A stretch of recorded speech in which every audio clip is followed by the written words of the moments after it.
오늘 시편 127편 1절 이하의 말씀을 가지고 하나님이 사랑하시는 자라는 제목으로 은혜를 나누고자 합니다. 여러분은 언제 마음에 좀 흡족할 때가 있으십니까? 또 언제 마음에 감동이 되나요?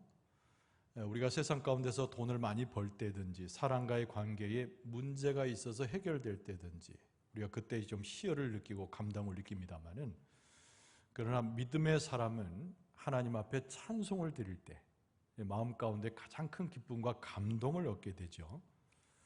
모든 찬송이 우리에게 유익이 되고 또 하나님께 영광이 되면서 감동이 되는데, 특별히 예수 그리스도를 찬송하는 곡이 우리에게 큰 교훈과 은혜를 가져다 줘요. 오늘 아침에도 불렀습니다만 94장 주 예수보다도 귀한 것은 없네, 그 찬양은 모든 세계의 예수 그리스도를 믿는 성도들이 애창하는 그런 곡 중에 하나입니다. 그런데 우리가 94장 이 작사 작곡의 유래를 아는 분은 의외로 많지 않아요. 우리가 즐겨 부르는 찬송이면서도 누가 이 곡조를 작곡했는지를 모른다는 거죠. 여러분, 그러나 찬송가에도 기록이 되어 있습니다만 G.B. 쉐아라고 하는 이 사람이 작곡한 유명한 찬송입니다. 이 사람은 어릴 때부터 믿음 생활을 잘했다고 해요. 교회 학교도 열심히 출석하면서 성경 말씀도 익숙하게 배웠고요. 그런데 이 사람이 부모 밑에 있을 때는 신앙생활을 곧잘 했는데 도회지로 나가서 사업을 하고 일을 하면서부터 예수 그리스도로부터 멀어졌다고 합니다. 이 사람은 가수였어요. 그래서 음악을 잘하는 사람이었고, 미국의 시카고라고 하는 큰 도시가 있는데 그쪽 방송국의 연출자로도 유명한 사람이었습니다. 많은 돈을 벌었대요. 소위 말하는 출세를 한 사람이었습니다. 그런데 이 사람이 하루에 큰 일을 마치고 그 복잡한 일을 마치고 집에 돌아올 때마다 이 사람이 간증 얘기예요. 그럴 때마다 많은 돈을 벌었음에도 그렇게 허전하더랍니다. 출세 가도로서 사람들이 부러워할 만큼 계속 성장하는데도 불구하고 마음 가운데 만족이 없었다는 거예요. 그래서 우연히 자기의 서재를 뒤로돌아보다가 성경책을 발견하게 되는데, 어려서부터 자기가 늘 보았던 때 묻은 성경책이었죠. 그걸 보면서 갑자기 어린 시절이 주마등처럼 스쳐갔어요. 과거에 내가 교회에 어떻게 출석했는가, 그 당시에 예수 믿는 다른 친구들하고 어떻게 내가 교회 안에서 지냈는가, 이런 기억들이 자기의 마음을 요동치게 만들었습니다. 그러면서 마음 한곁에 음성이 들려왔는데, 네가 지금 네 인생을 허비하고 있구나, 이런 음성을 들었다는 거예요. 그래서 이 G.B. 쉐아라고 하는 사람이 자기의 모든 일들을 제쳐놓고 시카고에 있는 한 영적 집회에 참석을 하게 됩니다. 그 성회에서 열심으로 찬송 부르고 함께 하다가 은혜를 받게 돼요. 그리고 그 마지막 날 하나님 앞에 결단하게 되는데, 이 쉐아의 결단이 다른 것이 아니라 내가 이제는 하나님을 찾았고 예수 그리스도를 다시 믿게 되었으니 내 재능과 내 삶을 하나님께 드리겠습니다, 이런 결단의 기도를 했다는 거예요.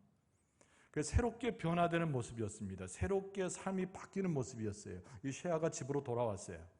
전화 한 통이 걸려옵니다. 어디서 걸려오냐면 방송국에서 걸려오죠. 그리고 PD가 쉐아에게 이렇게 제안했다고 해요. 여보게, 당신의 명성은 우리가 잘 알고 있네. 이제는 우리 방송국과 계약을 좀 하게나. 계약을 하면 지금까지 자네가 보지 못했던 이 자네의 수입보다 몇 값절의 수입을 내가 보장하겠네. 이 방송국 국장이 그런 전화를 한 거예요. 쉐아가 방금 은혜를 받고 결단하고 왔잖아요. 그런데 하나의 유혹이 던져진 거죠. 그때 G.B. 쉐아가 단번에 그 전화통을 붙들고 이렇게 이야기를 했답니다. 나는 이제 과거의 삶으로 돌아가지 않겠어. 나는 이제 내가 결단한 대로 주님의 은혜대로 내 재능을 마지막까지 하나님께 드리도록 할 것이요. 근데 그 순간에 자기에게 아주 거룩한 멜로디 하나가 떠올랐다는 거예요. 어려서부터 부모님의 신앙을 굉장히 영향을 받고 자라났습니다. 근데 특히 어머니의 신앙에 굉장히 영향을 받았는데, 여러분, 그 당시 어머니는 아주 믿음이 충만한 사람이었어요. 근데 마침 어머니가 시 하나를 선물을 받았었는데 그 시를 쓴 작사가 뮬러라고 하는 노 여인이었어요. 근데 그 시를 가지고 그냥 읽으면서 좋아했는데 어머니의 그 시를 발견하고 자기가 결단하고 주님을 향해서 바라보게 될 때 떠올랐던 그 멜로디를 거기다가 붙여놓았어요. 그것이 바로 오늘 아침에도 불렀고 우리가 여러 번 부르고 있는 94장 주 예수보다도 귀한 것은 없네. 이 찬송이 탄생하게 된 거예요. 그래서 나중에 여러분 찬송가를 좀 보시면 작사자는 뮬러라고 되어 있고 작곡자는 G.B. 쉐아라고 영문으로 기록이 되어져 있어요. 그러니까 자기 자신의 결단, 자기의 삶을 하나님께 드리면서 탄생한 찬송가가 우리가 잘 아는 94장이라는 거예요. 주 예수보다도 귀한 것은 없네. 이 세상 부귀와 바꿀 수 없네.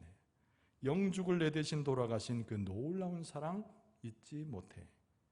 세상 즐거움 다 버리고 세상 자랑 다 버렸네. 주 예수보다도 귀한 것은 없네. 예수 밖에는 없네. 할렐루야. 할렐루야.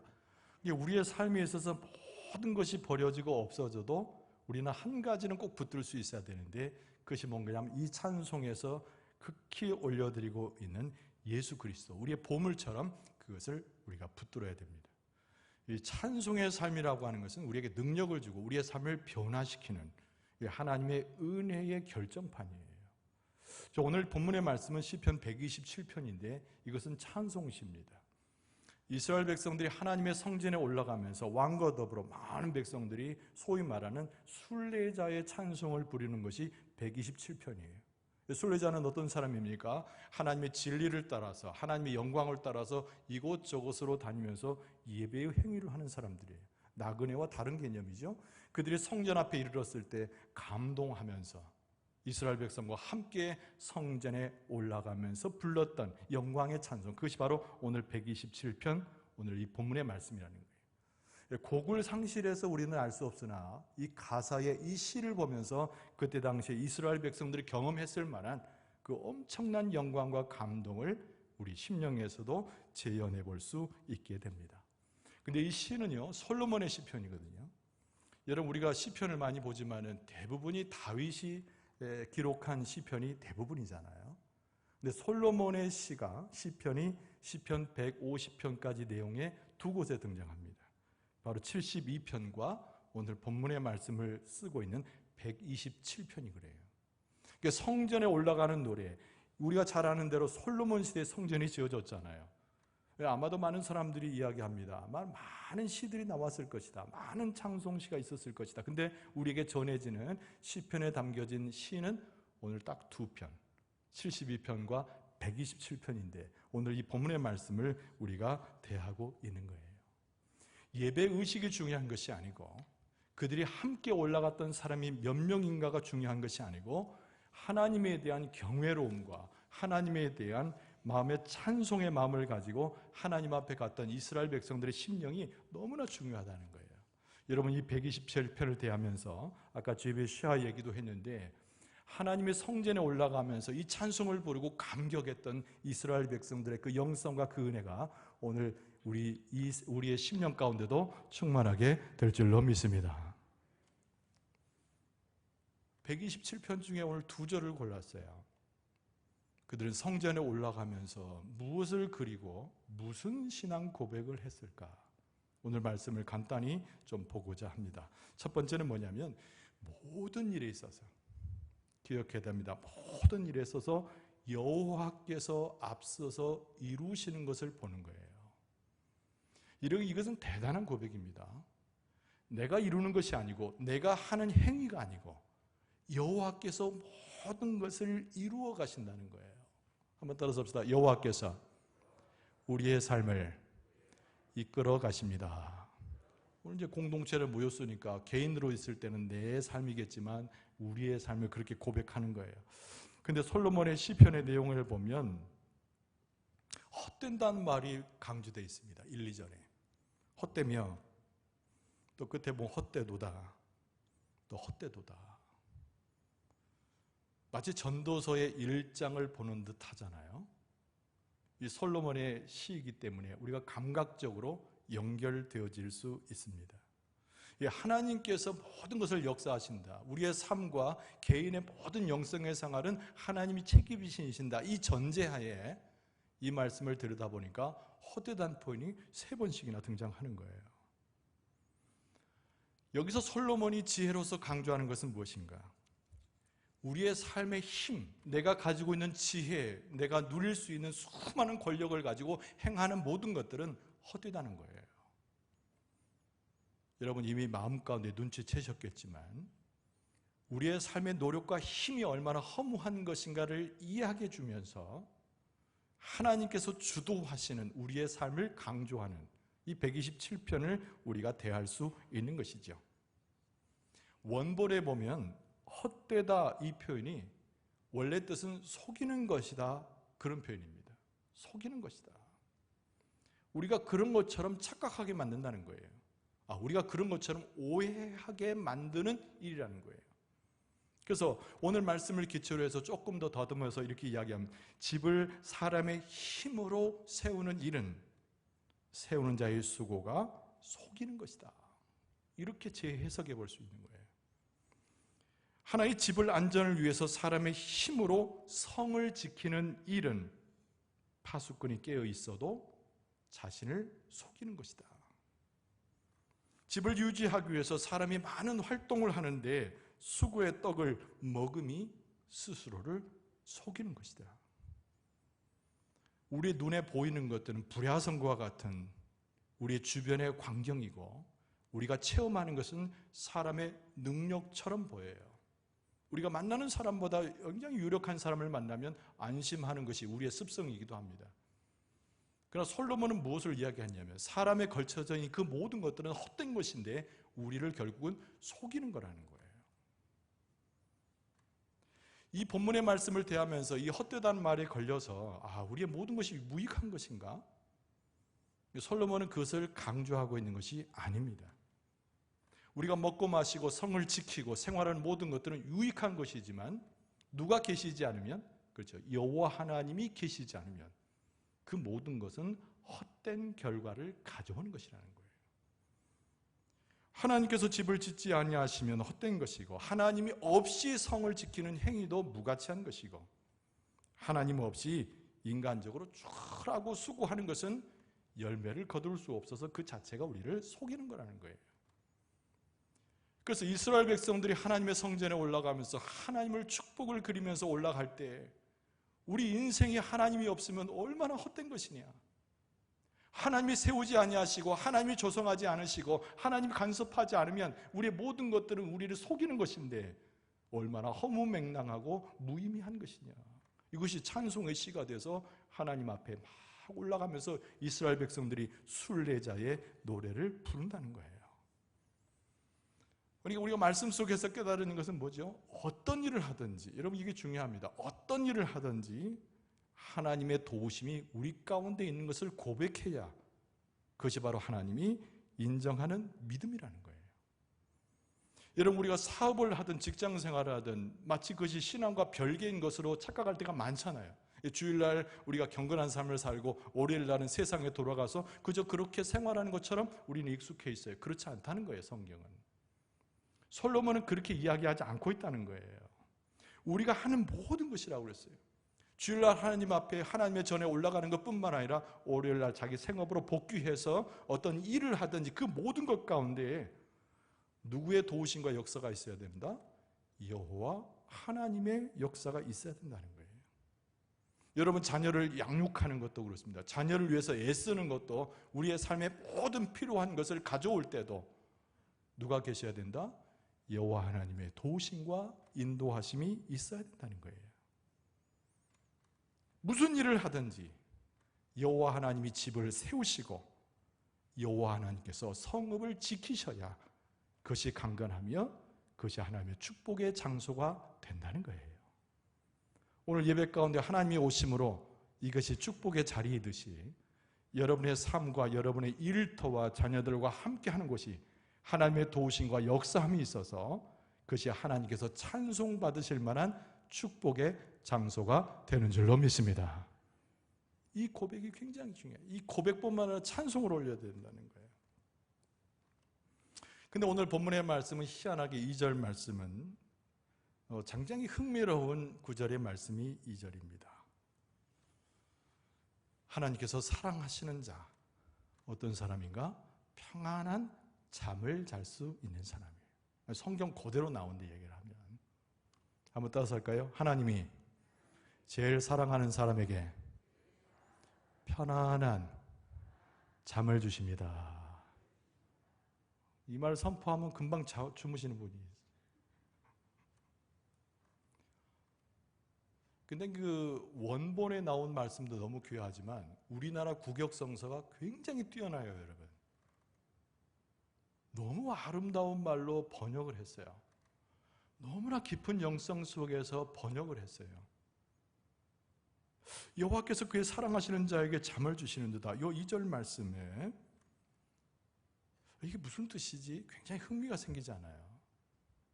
그래서 공동 번역을 찾아보게 되면 공동 번역에는 이 말씀을 이렇게 썼습니다. 야훼께서는 사랑하시는 자에게 잘 때에도 배불리신다. 이렇게 돼 있어요. 잘 때에도 배불리신다는 거예요. 표준 세번역 성경에 보면 이 말씀을 이렇게 썼어요. 주께서는 사랑하시는 사람에게는 그가 자는 동안에도 복을 내리신다. 이렇게 돼 있어요. 근데 우리가 지금 쓰고 있는 개역 개정판 이 성경에는 그렇게 바꿔서 번역하지 않고 그대로 번역한 거예요. 여호와께서 그의 사랑하시는 자에게는 잠을 주시는도다. 이 개역 성경의 뛰어남입니다. 이게 번역에 있어서 가장 원본에 가까운 거예요. 하나님께서 우리에게 잠을 주신다. 이 표현 자체는 게으름과 아니면 뭔가를 잊어버리고자 하는 우리의 욕망과는 전혀 다른 겁니다. 여러분과 제가 복창할 때도 평안한 잠이거든요. 여러분 한두 가지를 생각해 보는데, 하나는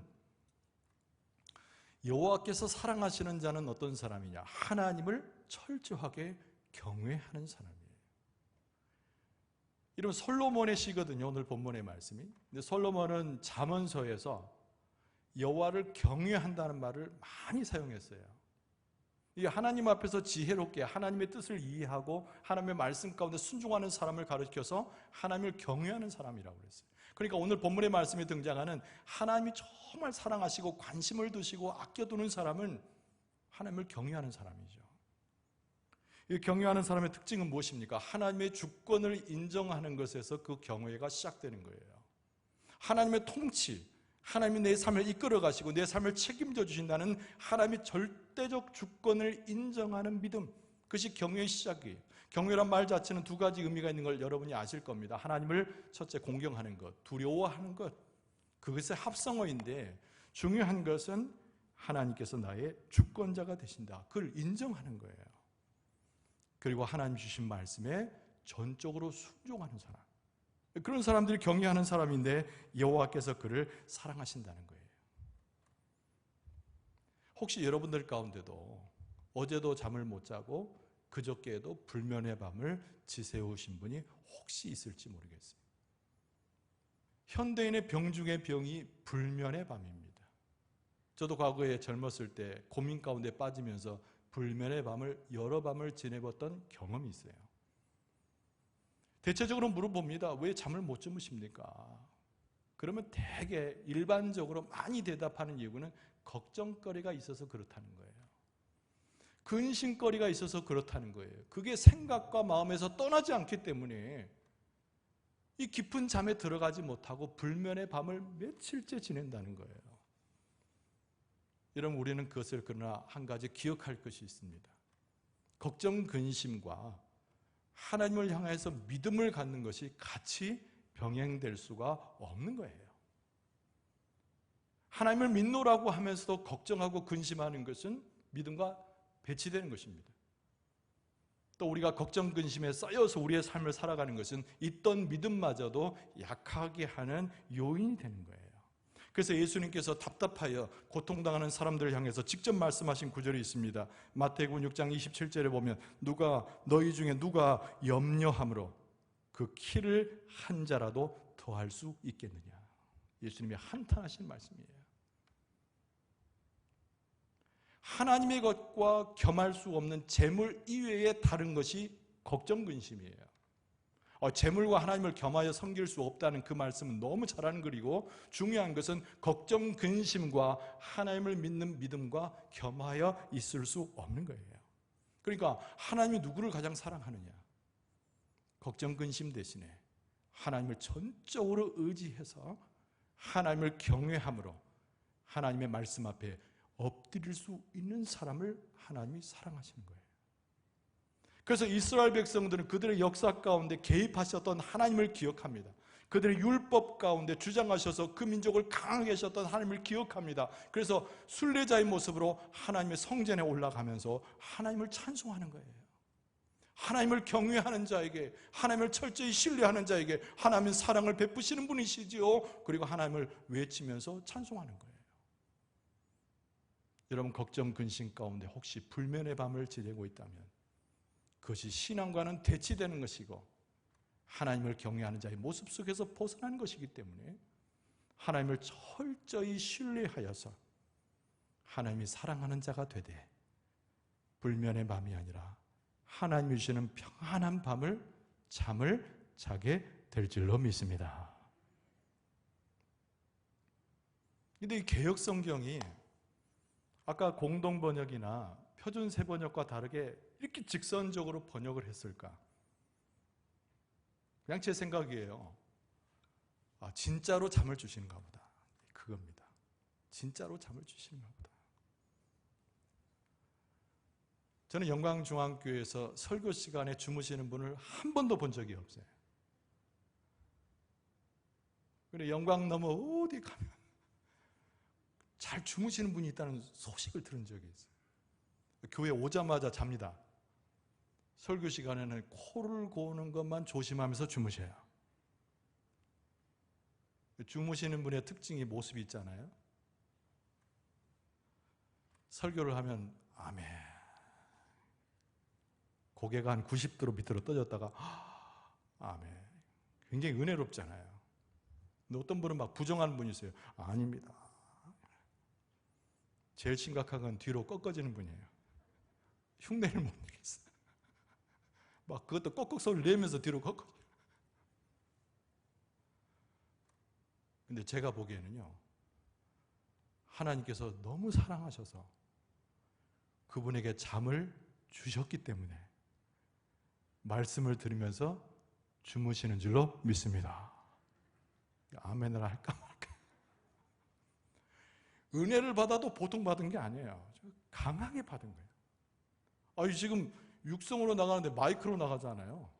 소리 지르면 굉장히 크잖아요. 근데 끄떡 없어요. 잠을 계속 잡니다. 정한 시간이 되면 또 바짝 일어나서 나가시거든요. 참 신기한 하나님의 은혜의 역사입니다. 근데 누구 말을 들으니까 설교를 듣다가 옆에서 잠을 자는 이가 있으면 절대 깨우면 안 되는데요. 그래서 왜 그러냐고 그랬더니 설교 시간에 조는 것보다 더 무서운 것이 깨우다가 짜증내기 시작하면 더 심각해진다는 거예요. 절대 깨우지 마. 근데 오늘 성경 말씀이 이야기하잖아요. 여호와께서 사랑하시는 자에게 무엇을 준다? 잠을 주신다. 우리 개역 성경은 직접적으로 번역을 한 거예요. 원본이 그렇게 되어 있으니까. 근데 그 근원의 이유를 살펴보게 됩니다. 실제로 육신적으로도 잠을 자게 하시는 은혜가 있구나라고 생각해 보게 되는 거예요. 우리 몸이 건강치 못하고 우리의 마음이 굉장히 수척해 있고 힘들면 아무리 자려고 해도 잠을 잘 수가 없어요. 근데 하나님께서 그 사랑하시는 자의 모든 질병과 그 고통을 해결해 주실 때는 육신이 건강해져서 육신의 잠도 깊이 잠을 자게 될 줄로 믿습니다. 그게 은혜죠. 여러분, 사업에 실패하고 관계에 실패하고 수많은 문제 가운데 휩싸이면 아까 말한 대로 걱정하지 말아야 되는데, 근심하지 말아야 되는데 어쩔 수 없이 그 가운데 들어갈 때가 있어요. 그러나 우리의 모든 문제를 누가 잘 아셔요? 내가 나의 고민거리인데도 불구하고 하나님이 더 잘 아신단 말이에요. 우리는 해결점을 몰라서 방황하고 고민거리만 가지고서 끙끙대는데 하나님은 해결점도 누구보다 잘 아시거든요. 하나님이 사랑하시기 때문에 우리도 이해하지 못하는 방법과 이해하지 못하는 하나님의 역사로 그 문제를 해결해 주시는데, 그 믿음을 우리의 마음에 넣어 주실 때 육신적으로도 평안한 잠을 자는 줄로 믿습니다. 설교 시간에 막 주무시라고 막 은혜가 되면, 그럼 제가 위에서 서서 그러죠. 저 성도님 참 잘 잔다. 제가 설교하면서 은혜 받을 수 있잖아요. 하나님께서 해결해 주시고 고쳐주시고 싸매어 주시고 축복을 주실 때 영으로만이 아니라 육신적으로 하나님 안에서 평안한 잠을 자게 되는 줄로 믿습니다. 오늘 이 본문의 말씀은 무엇을 이야기합니까? 전능하신 하나님을 노래하는 거예요. 우리의 주인 되신 하나님을 노래하는 거예요. 하나님을 믿고 우리 육신적인 것뿐만 아니라 영적인 모든 삶을 그에게 맡겨놓을 때 하나님께서는 우리에게 마치 잠을 주시듯이 우리를 보호하시고 축복해 주신다는 말씀이에요. 여러분과 저는 확신하기를 하나님이 이 세상 그 누구보다도 하나님이 사랑하시는 하나님의 백성들인 줄로 믿습니다. 오늘 본문의 말씀을 정리합니다. 하나님을 의지하는 것이 너무 중요해요. 그리고 세상과 겸하여 의지하지 말고 하나님만 붙잡는 우리의 신앙이 무엇보다 중요합니다. 그리고 꼭 기억하세요. 내가 어려움이 있어도 내 고통 속에서도 우리는 하나님의 날개 그늘 안에 있는 존재라는 거예요. 그리고 하나님은 그 평안의 축복을 준비하셔서 우리에게 모든 것을 허락하시는 분이다. 믿습니까? 하나님께서 믿는 자에게, 찬송하는 자에게, 하나님을 노래하는 자에게 하나님이 허락하신 놀라운 축복을 허락해 주실 줄로 믿습니다. 그 축복 가운데 승리하시고 하나님을 찬송함의 기쁨을 갖고 하나님 앞에 무한한 영광을 돌릴 수 있는 여러분과 저의 모습 될 수 있기를 주의 이름으로 축원합니다.